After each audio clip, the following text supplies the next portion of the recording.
এই জমিন থেকে কত মানুষ চলে গেল। এমন একজন ব্যক্তি না হযরতে আবু বকর সিদ্দিক রাদিয়াল্লাহু তাআলা আনহু। ওনার মর্যাদা কত বড়! তামাম নবীদের মধ্যে আমাদের আখির জামানার নবী মুহাম্মদ সাল্লাল্লাহু আলাইহি ওয়াসাল্লামের মর্যাদা যত বড়, সকল উম্মতের মধ্যে আবু বকরের মর্যাদা তত বড়। আবু বকর সিদ্দিক রাদিয়াল্লাহু তাআলা একদিন দাঁড়িয়ে আছে, হঠাৎ একজন মানুষ আসলো। আসার পর ডাক দিল, আবু বকর বলো দেখি এই সময় হযরতে জিবরাইল আমিন কোথায় আছে?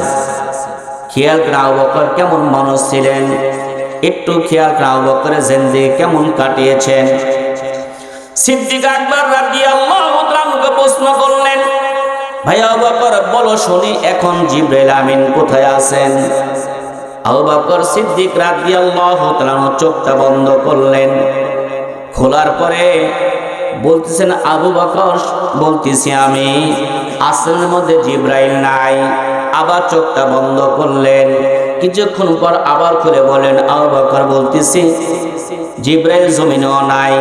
কিছুক্ষণ পর আবার চোখটা বন্ধ করলেন, আবার খুললেন। খোলার পর বলছে, ও ভাই জিবরাইল আকাশেও নাই, জমিনও নাই, পাতালেও নাই। এবার ডাকলে আবু বকর তাহলে জিবরাইল কোথায় আছে? আবু বকর সিদ্দিক রাদিয়াল্লাহু তাআলা বলেন, আমি আবু বকর শিয়রের মধ্যে সন্দেহ নাই, আর তুমি হবে জিবরাইল, তাছাড়া পৃথিবী আসমান জমিন কোথাও জিবরাইল নাই। প্রশ্ন করলেন কে? জিবরাইল নিজেই প্রশ্ন করতেছে। আবু বকরের পাওয়ার কতটুকু দেখেন। আবু বকর সিদ্দিক রাদিয়াল্লাহু তাআলা খলিফাতুল মুসলিমিন। যুবকরা খেয়াল করেন, কথাগুলো একটু কান ফালায় শুনেন। আবু বকর সিদ্দিক রাদিয়াল্লাহু তাআলা যখন খলিফাতুল মুসলিমিন রাষ্ট্রীয় কাজে তিনি কুফায় গিয়েছেন, কুফা নগরীতে গিয়েছেন।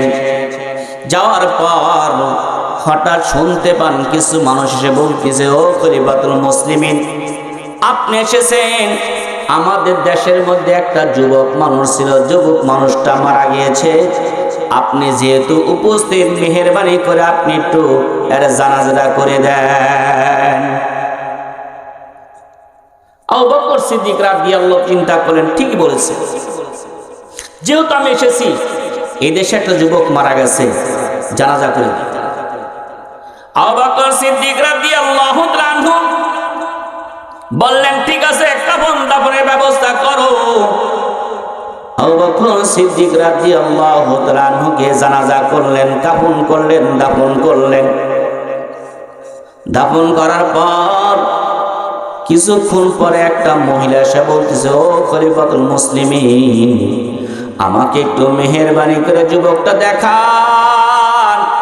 আবু বকর সিদ্দিক রাদিয়াল্লাহু তাআলা নরম মিজাজের মানুষ, না এখন দেখানো সম্ভব না, সবে মাত্র একে দাফন করলাম, দেখানো সম্ভব না।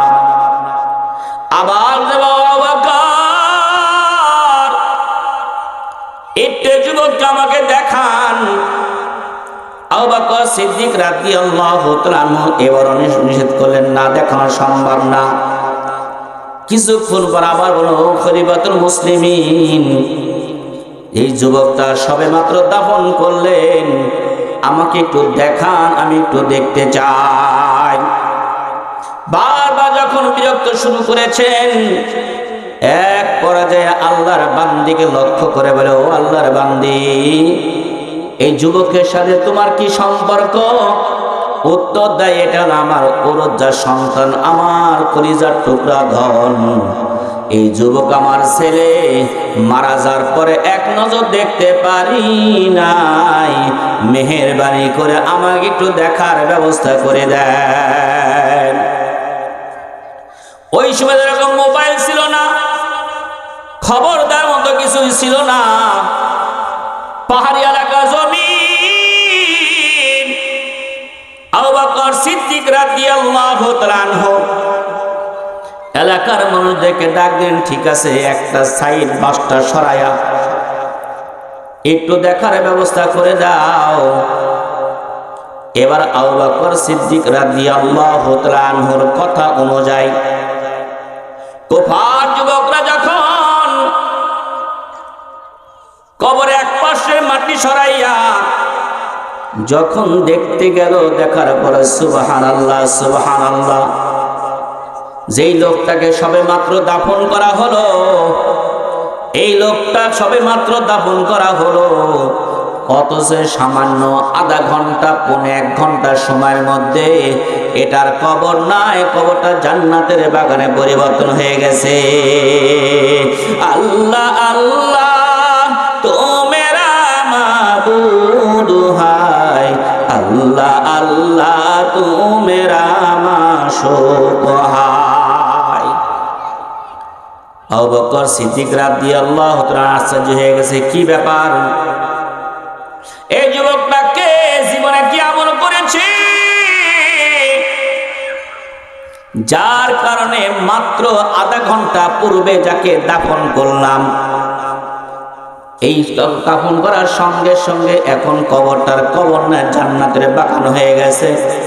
যতদূর দেখা যায় পুরাটাই কবর হয়ে গেছে, জান্নাতি পরিবেশ দেওয়া হয়েছে। মেষকম্বলের চাইতে বেশি ঘ্রাণ সেখানে রয়েছে। আকাশে যেরকম সূর্য, তার মতো 5টা সূর্যের আলো এক জায়গায় বলে যে পুরো সেরকম আলো রয়ে গেছে। আবু বকর সিদ্দিক রাদিয়াল্লাহু তাআলা চিন্তায় পড়ে গেলেন, এই যুবক কি আমল করেছে যার কারণে মাত্র আধা ঘন্টা পূর্বে যাকে দাফন করলাম, এই লোকটা আধা ঘন্টার মধ্যে পুরা জান্নাতি ডেকোরেশন হয়ে গেছে। এলাকার যুবকদেরকে ডাকা হলো, সামনে যারা ছিল তাদেরকে প্রশ্ন করলেন, আবু বকর, ও কুফার যুবকরা, কুফার ভাইরা, শোনেন দেখি এই যুবকটা জীবনে কি আমল করেছে যে আমলের কারণে মাত্র আধা ঘন্টা পূর্বে যাকে দাফন করলাম এখন তার কবরটা জান্নাতের বাগান হয়ে গেছে।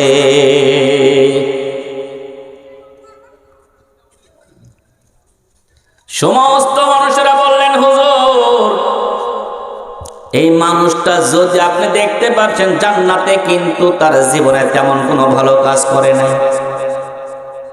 কেমন হয়ে গেল কথা? আমি কেমন, আমার এলাকার মানুষ কিন্তু ভালো জানে। কি বলেন? আমি কেমন সবচাইতে বেশি ভালো জানে আমার বিবি। আপনাদেরকে নামাজের কথা বললাম, অথচ আমি ফজরের নামাজটা পড়লাম না। দুনিয়ার কোন মানুষ যদি না জানে, আমার বিবি কিন্তু জানবে। ও আল্লাহর বান্দা, কুফার যুবকরা বলেন, ও খলিফাতুল মুসলিমিন, এই যুবকটা আমাদের এলাকার মধ্যে সবচাইতে খারাপ ছিল, নামাজ কালাম তেমন পড়তো না, সে বেশি আমল করতো না, কিন্তু মাঝে মধ্যে ধুম ধরে বসে থাকতো, কি যেন চিন্তা করত। তাছাড়া তেমন কোনো আমল আমাদের চোখে পড়ে না।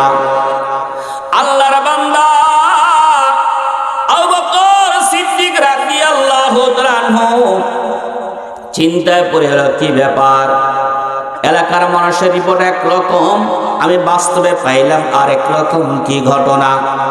সিদ্দিক আকবর রাদিয়াল্লাহু তাআলা আনহু সন্ধ্যা হয়ে গেল, ঘুমের মধ্যে চলে গেল। ঘুমের মধ্যে যাওয়ার পর যখন রাত্রি যাইতেছে, দ্বিপ্রহরের শেষ প্রহরে চলে গেল, এমন সময় সিদ্দিক আকবর রাদিয়াল্লাহু তাআলা আনহু স্বপ্নে দেখতে পান, এই যে সন্তানটাকে গতকাল আমি দাফন করলাম, এই সন্তানটা শুধু একাই নয়, এই সন্তানটা রহমতুল আলামিন নবী আলাইহিস সালাতু ওয়াস সালামের সামনে বসে আছেন। ডান পাশে আবু বকর, বাম পাশে একটা চেয়ারের মধ্যে বসে আছে যুবকটি। ও আল্লাহর বান্দা, সাহাবায়ে কেরাম কত সৌভাগ্য! সাহাবায়ে কেরাম যদি মনে হয়তো একটু রাসূলকে দেখব, সঙ্গে সঙ্গে তারা নবী আলাইহিস সালাতু ওয়াস সালামকে দেখতে পাইতো। এখনো নবী সে আছেন মদিনার মধ্যে। মদিনা কত সুন্দর!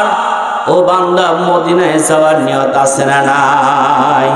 মদিনা যাইতে পারলাম না, মদিনা দেখতে পারলাম না। আমি অসহায় তাই এত দূরে রই, আমি অসহায় তাই এত দূরে রই, শুধু সালাম জানাই মদিনা যাইতে পারলাম না, মদিনা দেখতে পারলাম না। মদিনা নাম যে কত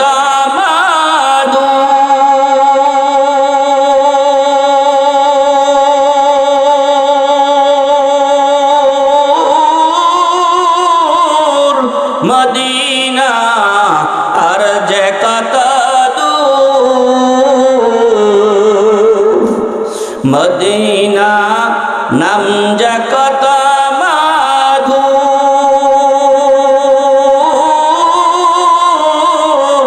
মদিনা আর যে কত দূর, সে মদিনার পথের ধুলি আমি মাখতে পারলাম না, মদিনা যাইতে পারলাম না, মদিনা দেখতে পারলাম না।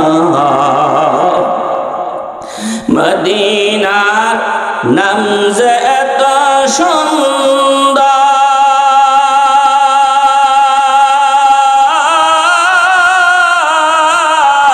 মদিনা কেড়েছে অন্তর, সে মদিনার পথের ধুলি আমি মাখতে পারলাম না, মদিনা যাইতে পারলাম না, মদিনা দেখতে পারলাম না। নবী সে আছেন মদিনার মধ্যে।